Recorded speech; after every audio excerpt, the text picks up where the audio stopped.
नमस्कार welcome to my YouTube channel edu Odisha मु विश्वजीत स्वागत करछि आपण माननकु आशा करछि आपण माने बहुत भले थिबे। देखंतु आजिरो डेट रे जदि इंडिया को कोनोसी संस्था गर्वान्वित करूछि तो तार ना होछि कोन ना इसरो। इसरो रो साइंटिस्ट मानकर जो कार्य रहिछि ता एते निखुण जे भारत गोटे बेर गोटे माइलस्टोन अचीव करूछि। आउ भारत को विश्व दरबार रे गोटे शक्तिशाली राष्ट्र भाबे यह धीरे धीरे प्रमाणित करूछि। ହେଲା ତ ଏଇ ସବୁ ଡେଭଲପमेंट ବିଷୟରେ ଆଜି କଥା ହେବା। ଆମେ କିଛି ଦିନ ତଳେ କଥା ହେଇଥିଲେ କି ସ୍ପାଡାକ୍ସ ମିଶନ ଲଞ୍ଚ ହେଇଛି, ତ ଆଜି ତାର ଫଳାଫଳ ଆସି ଯାଇଛି। କଣ ରହିଛି ସେ ରିଲେଟେଡ ଡେଭଲପमेंट ବିଷୟରେ କଥା ହେବା। ତା ପୂର୍ବରୁ କହି ରଖୁଛି ଯେଉଁମାନେ ମୋ ଚ୍ୟାନେଲକୁ ଲାଇକ୍ ସେୟାର ସବସ୍କ୍ରାଇବ କରିନାହାନ୍ତି ପ୍ଲିଜ କରି ରଖନ୍ତୁ ଏଇ ଭଳିଆ ଅପଡେଟେଡ ଭିଡିଓ ପାଇବା ପାଇଁ। ତ ଦେଖନ୍ତୁ ଆମେ କିଛି ଦିନ ତଳେ ଦେଖିଥିଲେ ଆମ ଇସ୍ରୋ ଚନ୍ଦ୍ରୟାନ ମିଶନ କୁ ସକ୍ସେସ କରିଥିଲା।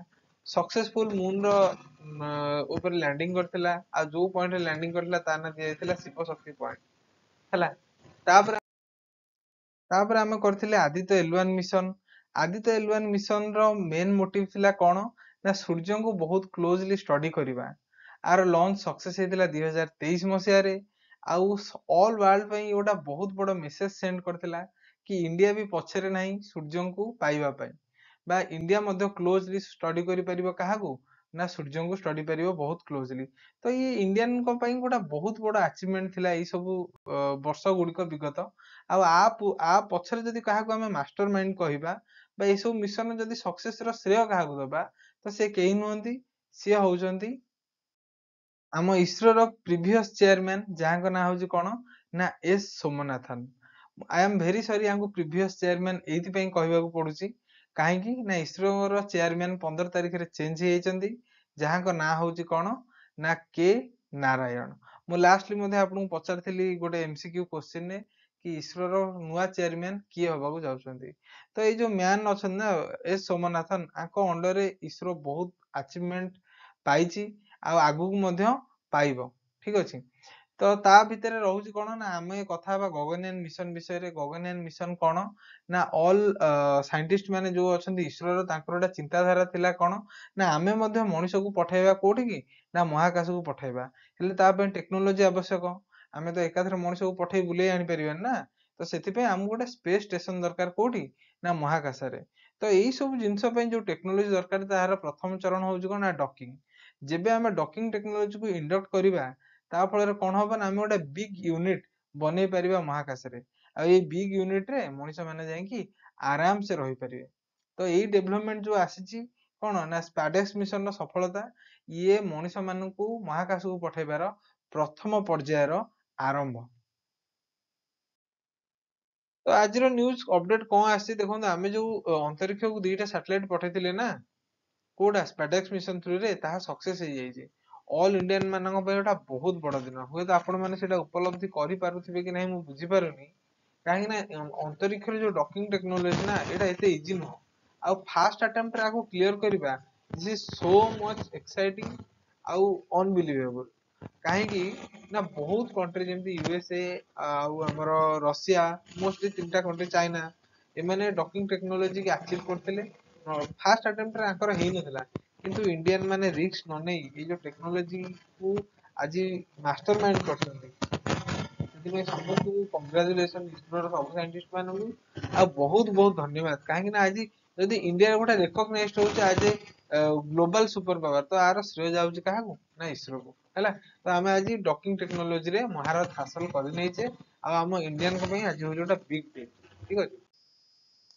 ई मिशन में पार्टिसिपेट करथिबा दीटा सैटेलाइट ना होजी STX-01 आ STX-02।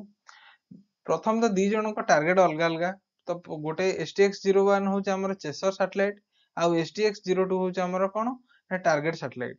चेसर सैटेलाइट रो काम कोन ना जो टार्गेट सैटेलाइट हमर ऑर्बिट करूची ता पछरे ये गोडे की ता सहित डॉकिंग करिवो बा ता सहित ये संजोग हबो हैला। आ जहा भी हेची गोटा बहुत बड़ उपलब्धि एथिबे हमें कहबा प्रथम तो एटा इंटरनेशनल स्टैंडर्ड को फॉलो करची। इंटरनेशनल स्टैंडर्ड कोन जदि काली आमे पठाइबा कोनोसी हमर एक स्पेस क्राफ्ट डॉकिंग हबो कहा सहित ना इंटरनेशनल स्पेस स्टेशन सहित तो तार जो मेजरमेंट थिबो बा तार जो पेरिफेराल थिबो से इंडियन सैटेलाइट सहित मैच खाउथबा दरकार। जदि मैच न खाइबो ताहले केमिति डॉकिंग सेठी पॉसिबल हबो। तो एठी क्वेश्चन आछि इंटरनेशनल स्टैंडर्ड को एटा फॉलो करछि कि नहीं, तो ऑब्वियसली इंटरनेशनल स्टैंडर्ड को एटा फॉलो करछि। आउ इंडिया बनि जायछि चतुर्थ कंट्री कोन ना डॉकिंग टेक्नोलॉजी रे महारत हासिल करबा पई। तो यही सब डेवलपमेंट आगु मध्ये आसीबो, आहुरी मध्ये इंडिया ग्लोरीफाई हबो बाय डे, ठीक अछि। तो ए सब जिंस रिलेटेड आमे अपडेटेड रहिबा। तो देखो यही जो डॉकिंग टेक्नोलॉजी आम अचीव कले गगनयान मिशन आमर बहुत हेल्पफुल हम। गगनयान मिशन हूँ कौन ना इंडिया गोटे मैंड मिशन बा इंडिया जहाँ थ्रू रे निजर गोटे स्पेस स्टेशन बनइब कोठी ना महाकाश रे ये डॉकिंग टेक्नोलॉजी थ्रू रे। आ सेम वे रे महाकाशचारी मानू नहीं महाकाश रे मध्य कौन ना रखा आ सेठी आमर स्टार्ट हम विभिन्न प्रकार एक्सपेरिमेंट। आप रिसेंटली गोटे न्यूज किसी दिन तले आसला कि इसरो जर्मिनेशन टेक्नोलॉजी अचीव कर महाकाश रे। जर्मिनेशन माने कौन ना गोटे मंजीरू गछ हवा स्पेस रे, माने ए टेक्नोलॉजी कौन इसरो डेभलप करथिला। आपण भाबुथिबे कि इसरो कला माने किछि नुवा कथा नै, आ पूर्वरु अमेरिका मध्ये करथिला इंटरनेशनल स्पेस स्टेशन मध्ये हेइथिला, किंतु इसरो आकु ए जो टेक्नोलॉजी टाको अचीव करछि सेटा हम पे गोटा बहुत बड़ उपलब्धि हैला। एटा एते छोट कथा नुह हैला। तो एई जो मिशन टा हमें कॉलेज फेडेक्स मिशन जहाँ सक्सेस हो गला, गगनयान मिशन को ऑब्वियसली गोटे बूस्ट दबो।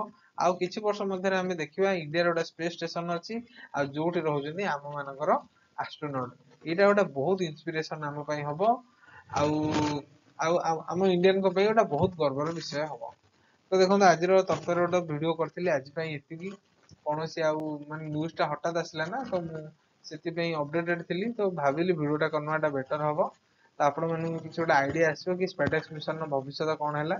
तो obviously we have done the great work, ठीक अच्छे।